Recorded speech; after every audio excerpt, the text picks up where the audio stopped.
तो मैं जब आके उन्होंने मुझे कॉल दिया, तो आपकी जब मैं आवाज़ हेलो जब आपने किया ना, मुझे पता चल गया आप हो बोल के। मतलब मैं इतना शॉक था, इतना मतलब खुशी हुई कि आपने फ़ोन किया, मतलब मैंने कभी सोचा नहीं था ऐसा। तो करियर फ्लक्स के चैनल से जो गाइडेंस मिली है वो तो अल्टीमेट थी।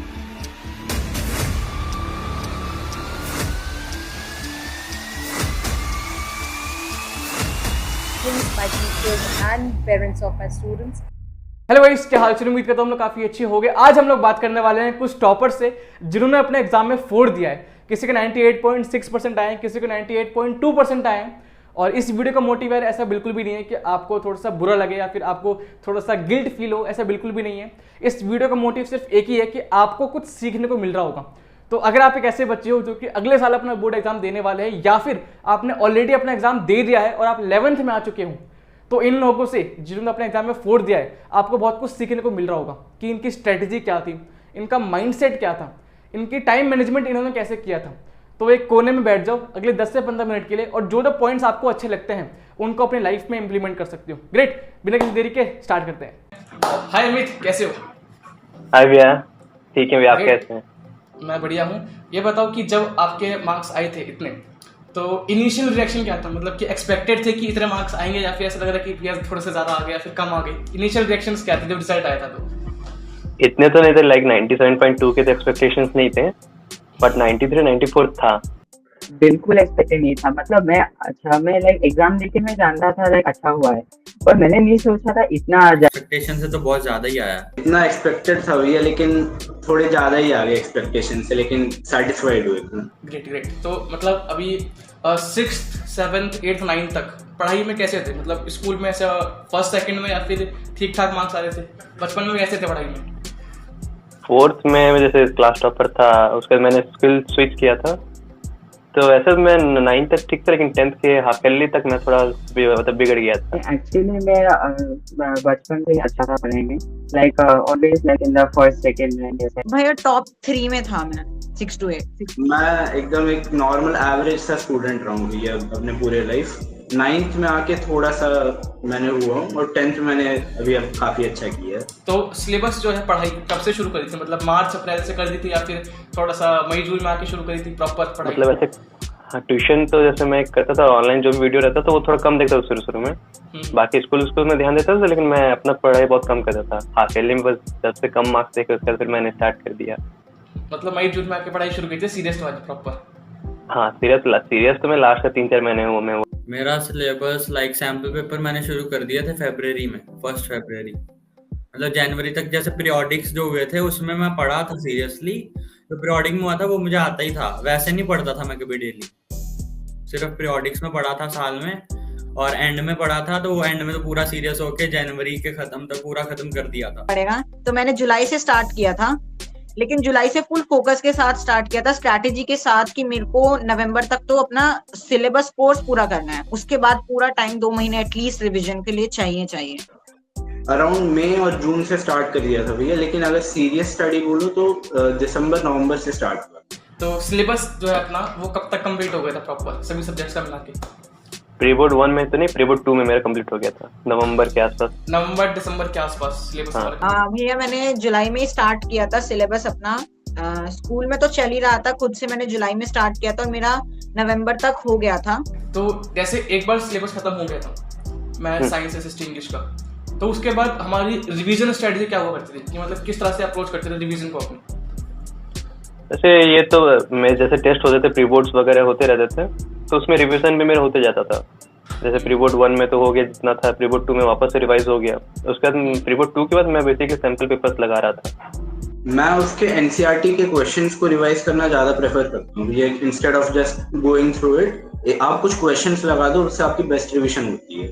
भैया मैंने आपके एक वीडियो में सबसे पहले देखा था, तो मैंने सबसे पहले एक चीज नोट करी थी। बाकी यूट्यूबर्स कहते हैं अपने नोट्स बना के पढ़ो, तो पर वो कहते हैं एक्सटेंसिव नोट्स बनाओ। मैंने बोला अगर मैं एक्सटेंसिव नोट्स बनाने लग जाऊंगा तो मेरा पढ़ने का टाइम बहुत कम हो जाएगा। तो मैंने बस एक पिन पेज लिया, उसके ऊपर मैं ना शॉर्ट नोट्स बना लेता था कि इस चैप्टर में ये इंपॉर्टेंट है, यही चीज मैंने कवर कर ली, मुझे अच्छे से आती है।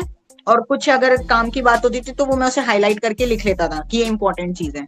ऐसे मैंने उसको रिवाइज करना शुरू किया चैप्टर्स को धीरे धीरे करके। काफी सारे बच्चे पूछते हैं कि भैया जो हमारे जो PYQs होते हैं या फिर जो क्वेश्चन बैंक्स होते हैं या फिर जो सैंपल पेपर्स होते हैं, तो इसका इंपॉर्टेंस क्या है? जैसे हमने भी वीडियोस में काफी बोल रखा है कि तुम यार एडुकार्ड के कर सकते हो या फिर इसके कर सकते हो, तो तुम्हारी क्या इंपॉर्टेंस है उसका?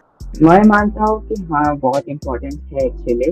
होते हैं, इंपॉर्टेंट होते हैं सैंपल पेपर और जो प्रीवियस ईयर क्वेश्चंस होते हैं। सैंपल पेपर से मतलब आपका पैटर्न चेंज होता है तो ठीक है, अगर सेम पैटर्न है तो प्रीवियस ईयर बुक काफी इंपॉर्टेंट है, क्योंकि मैंने बोर्ड्स में भी देखा कि प्रीवियस ईयर के क्वेश्चंस काफी थे। कि CBSE कुछ क्वेश्चंस ऐसे देते हैं जो ट्रिकी होते हैं, जो सिर्फ हम तभी टैकल कर पाएंगे जब हमने उस टाइप के क्वेश्चंस की प्रैक्टिस करी है। तो जितने क्वेश्चंस हम प्रैक्टिस करेंगे उतना ज्यादा हमें पता चलेगा कि हाँ CBSE के पॉइंट ऑफ व्यू से हम कर पाएंगे पेपर की। जिस भी क्वेश्चन बैंक के अंदर आपको ये सभी चीजें मिल रही है, आप उसको आंख बंद करके आराम से ले सकते हो। यार लास्ट ईयर हमने हजारों लाखों बच्चों को, मैंने एडुकार्ड का जो क्वेश्चन बैंक है वो मैंने रिकमेंड किया था कि आप वो ले सकते हो, तो बच्चों को बहुत ही ज़्यादा पसंद आया था। काफ़ी क्वेश्चन उसमें एग्जाम में उठ के डायरेक्ट आ गए थे। तो अगर आप ऐसे बच्चे हो कि अगले साल अपना एग्जाम देने वाला है बोर्ड का, तो उसका डायरेक्ट अमेजोन का लिंक मैं इसे ऐड कर दूंगा, अभी जाके फटाफट उसको ले सकते हो और अपनी जो प्रिपरेशन है उसको कंप्लीट कर सकते हो। ग्रेट, अभी वीडियो में आगे बढ़ते हैं। काफी इंपॉर्टेंट होता है। एग्जाम से पहले कितने सैंपल पेपर निकाल लिए थे प्रॉपर? सब्जेक्ट वाइज जैसे किसी में मैंने मैथ्स और साइंस में बनाए थे 7-8, ज्यादा नहीं 7-8 बनाए थे, और SST में मैंने 3-4 बनाए। ये साइंस के मैंने ज्यादा नहीं किया था, आई थिंक 5-6 ऐसा किया था, और सोशल क्या भी ऐसे 5-6। एक दिन में मैं कोशिश करता था, 7 दिन है सैटरडे संडे मेरे लैंग्वेजेस के लिए, हिंदी और इंग्लिश के सैंपल पेपर। बीच में मैं एक मैथ्स का तो एक रोज ही करता था, क्योंकि मैथ्स में मैं स्टार्टिंग से वीक ही था थोड़ा, इसलिए मैथ्स का तो रोज एक करता ही था। फिर साइंस और SST का ऑल्टरनेट डेज में एक एक सैंपल पेपर करता रहता। तो जूनियर से वो काफी सारे ऐसे पूछ रहे हैं कि भैया जो हमारा बोर्ड एग्जाम है तो उसमें NCERT का इंपॉर्टेंस कितना है, क्योंकि अभी तुम एग्जाम दे के आए हो, जस्ट तुमने टॉप भी करके छोड़ दिया एग्जाम में, तो तुम अगर बता सको कि NCERT का इंपॉर्टेंस कितना है हमारे बोर्ड एग्जाम में? NCERT में बोलो भैया तो 60 to 65% NCERT कवर कर देता है, एंड 25 to 30% आपका NCERT एग्जाम्पलर कवर कर देता है, और 5% कुछ आपका बाहर से आ सकता है, जैसे कुछ RD Sharma, RS Agarwal type के बुक से आ सकते हैं। वही इम्पोर्टेंट है, थ्योरी के लिए तो और कोई बुक चाहिए ही नहीं। थ्योरी आपको सिर्फ क्वेश्चंस के लिए चाहिए, प्रैक्टिस करने के लिए, और कोई बुक। हाँ, तो NCERT भी काफी इंपॉर्टेंट है बोर्ड्स में, लेकिन अगर जैसे आपको अगर आगे IIT या JEE वगैरह कुछ करना है वैसा, तो आपको साइड बुक पढ़ना पड़ेगा कुछ, लेकिन अगर आपको यही एम है कि मुझे बोर्ड्स में काफी अच्छा करना है तो NCERT is best. NCERT like the most important book for board exam. हाँ, NCERT बाइबल टाइप की है फॉर बोर्ड। भाई अभी क्या है कि एक काफी इंपॉर्टेंट क्वेश्चन है आपके लिए कि जो चैनल की गाइडेंस वीडियोस थी उसने कितना हेल्प किया आपको एग्जाम में? वो तो काफी हेल्पफुल थे। मैंने आपको बताया था कि आपके जो मेन स्ट्रेटजी वीडियोस थे, तो मैंने वो ब्लाइंडली फॉलो किया।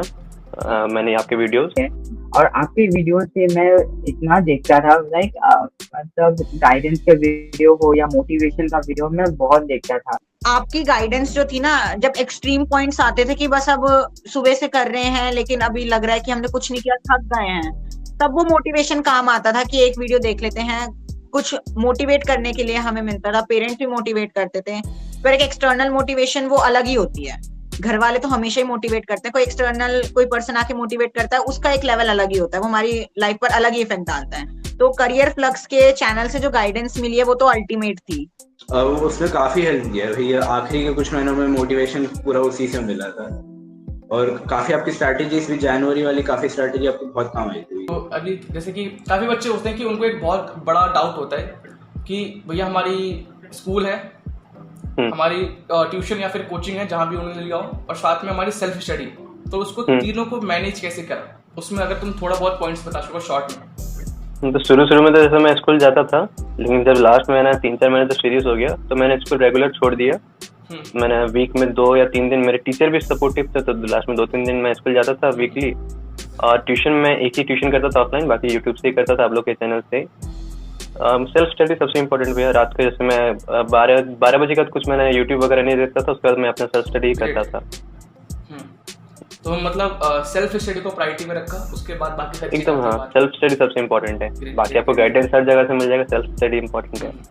तो तब क्या मैंने थोड़ा लेट नाइट स्टडीज मैंने प्रेफर किया। मैं मतलब मॉर्निंग में उठ नहीं सकता हूँ ज़्यादा जल्दी, तो मैंने लेट नाइट स्टडीज प्रेफर किया। तो लाइक कभी लेट 12 से कभी 2 बजे, कभी 2:30 बजे ऐसे मतलब पढ़ाई कर? मैं ज्यादातर रात को पढ़ता था, मैं सुबह उठकर पढ़ने वाला इंसान था ही नहीं, सुबह मुझसे उठा नहीं जाता था, तो स्कूल के लिए पढ़ लूं बस उतना ही था। तो स्कूल से आने के बाद मैं कोशिश करता था आधे घंटे से 1 घंटे की नैप तो लूं, क्योंकि स्कूल आने के बाद थोड़ा रिफ्रेश करना चाहिए अपने माइंड को।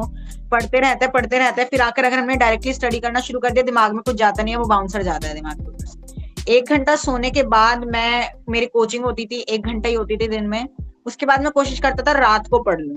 रात को मैं बुक्स लेकर बैठता था, लेकिन टाइम के अंडर, वो भी ज्यादा लेट नाइट भी नहीं, 12, 12:30, 1 बजे तक मैं खत्म कर लेता था, जल्दी खाना खा लेता था, 7, 7:30 बजे, 8 से 12:30 में कर लेता था। तो अभी क्या है कि जैसे 10th तुम्हारा हो गया है, तुमने एग्जाम में टॉप भी कर लिया स्कूल में, है ना, न्यूज़पेपर में नाम भी आ गया तुम्हारा, देखा था मैंने। तो मतलब अभी क्या है, फ्यूचर गोल क्या है आगे, कि आगे क्या करना है अपने को? अभी तो मैंने कॉमर्स लिया है भैया। ओके। हाँ, और तो काफी लोगों ने कहा कि मतलब अगर टॉप कहीं कर रहे हो, अच्छा मार्क्स आ रहा है तो साइंस लो, लेकिन कॉमर्स ले लिया और आगे सीए करने का ट्राई करेंगे। तो मैथ्स को छोड़ने का मन नहीं है, so I have taken PCMB. PCMB, okay. अब मेन पूरा नीट में है।